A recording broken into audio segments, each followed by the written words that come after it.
I call Tracy Martin. Kia ora, Mr Speaker. Thank you very much. First of all, can I commend Sue Moroney?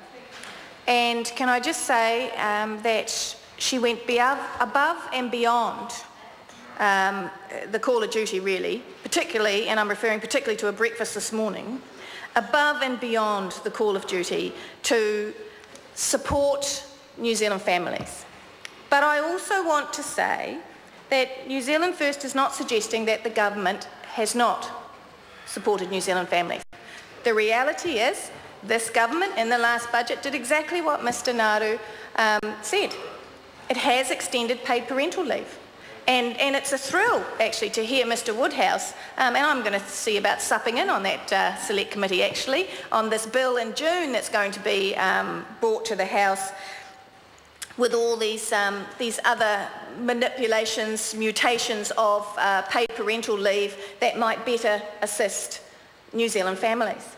It's great. Really looking forward to it, Ms Goodhue. Really looking forward to it. I think it's a wider conversation that needs to happen. The fact that it's actually going to start to take in the concept of whāngai, which I mentioned at the first reading of Ms Moroney's bill when I spoke on it. Let's hope that there might be a conversation about a requirement for fathers to take some of this paid parental leave, because what we know is that with all the efforts we've made about trying to get pay equity inside the workforce, those countries that have been successful to do it have actually made parents equal at home. It also removes a stigma for those fathers who want to stay at home and take paid parental leave. Perhaps if we actually start looking and talking about that part inside this bill that the government's going to introduce in June, I think it was, June, we'll all be looking forward to that. Could I just send a message to Mr Seymour? It's time to pull on your big boy pants. It's time to actually stand up in your own right. If you believed this morning that it was important that you support this bill, then don't allow any other member of this House to bully you. I think if you are bullied, there is a sign up by your photocopier that you can gain support. You need to read that sign. You need to call for that. I beg your pardon, Mr Seymour, read the sign. Mr Seymour, call for support, pull your big boy pants on and cast your vote as you believe it should be cast. Because that's what the people of New Zealand expect of us. And I also want to say that, and I want to explain to the listeners and the viewers of New Zealand, the reason why this conversation has got so snarky in this House is not because there isn't recognition that at the budget time, and Mr Ross says it's not snarky, and yet Mr Ross's contribution was the most disgusting contribution I've heard in this House for the 51st Parliament. It became personal and it was beneath him. And if he wants to continue and still be considered to be a valuable member of the community and highly respected, I suggest he goes back and changes the way he attacks other people in this House. Ms Moroney's comments were robust, but they were about policy and they were about a party and about a government. Mr Ross's comments were personalised and they were insulting. It hardly adds to the debate, Mr Ross. It hardly adds to the debate, but perhaps a few years and a bit of wisdom, we might see a better politician. So, if I just go back to the point I was trying to make, the reason this conversation has got quite snarky, sir, is not because there is no recognition that the government hasn't made movement. It's actually because there was a betrayal of an amount of trust that was brought into that select committee process. And on Mr Ross possibly got so snarky is because Mr Ross was one of the people who was pivotal in the loss of that trust.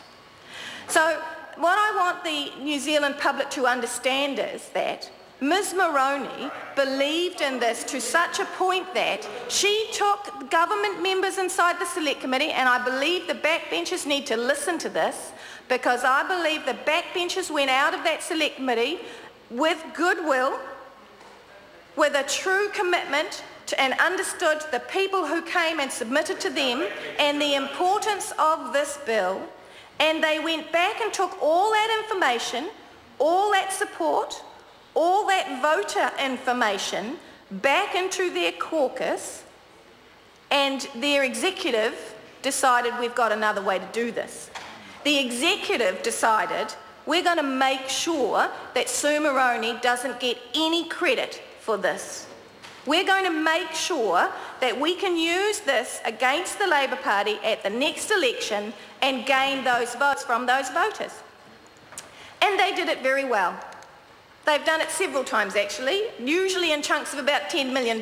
So if the voters of New Zealand would like to go back and have a look at what happens when an issue starts to get traction, rather than withdraw, mind you, a couple of times, class size, Nova pay, those sort of things, rather than withdraw, this government tends to find $10 million of your money and dump it there, just to keep that little lid on that little pot. So the reason why this conversation has got so snarky was Ms. Moroney absolutely tried to participate in a cross-party conversation. The backbenchers on that select committee, in good faith we believe, walked out of there and took that information back to their caucus, and then the National Party caucus decided to pull the rug out from under Ms. Moroney. They decided to betray the very thing they consistently ask for when they decide to send troops overseas or when they decide to send anything else out of the way. They ask the opposition to work cross-party. They ask the opposition to work collaboratively. The ministers say, more than happy when we ask an interesting question, more than happy for the member to come and work with us. But why would you, would be the question. Why would any member of this House, after this example, and new members look and learn, why would any member of this House go and take the word of any minister or any member of the government after what just happened there? So that, New Zealand, is actually what happened to this bill. Nobody's denying that the government has moved forward. Nobody's denying that historically the leaps that the movement inside the paid parental leave that Labor did could equally be matched by what has recently happened with the National Party. Nobody's denying that Mr Woodhouse is probably, keep your eye on it though, once the pressure goes off, probably going to bring a bill here in June that will then go to Select Committee. Maybe it'll take 10 years to get through Select Committee though, because they'll need so much conversation around it, because it's going to have so many little paddles and angles to it that if the will's not there, it might never end up back in this House. But the point this has got so snarky, the reason this has got so vicious is there was a massive betrayal of trust by this government when this bill was at Select Committee, and there's nothing they can do to take that back. I call Brett Hudson. Thank you, Mr Speaker. I rise